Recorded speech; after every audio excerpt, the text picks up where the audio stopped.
سب سے پہلا سوال، کیا یہ وائرس ہے؟ جی نہیں، یہ ایک بیکٹیریل انفیکشن ہے جو کہ ایک بیکٹیریا کی وجہ سے ہوتا ہے۔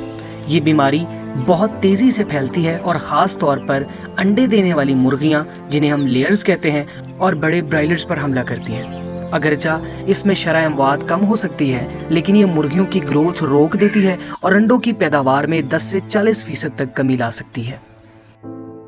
اب بات کرتے ہیں کہ یہ آپ کے فارم پر کیسے آتی ہے۔ سب سے پہلی بات، ایک بیمار پرندہ جب تندرست پرندے کے قریب آتا ہے تو یہ بیماری پھیل جاتی ہے۔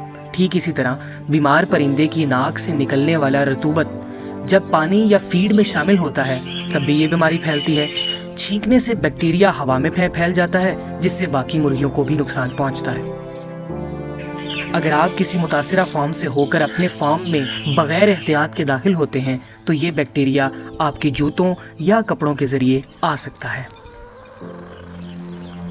اب بات کرتے ہیں کہ اس کی علامات کیا ہیں۔ چہرے اور کلگی یعنی کہ کام پر شدید سوجن، ناک اور آنکھوں سے لیس دار اور بدبودار رطوبت کا نکلنا، آنکھوں کا چپک جانا، اندھا پن، پرندوں کا سست ہونا اور خوراک کم کھانا، سانس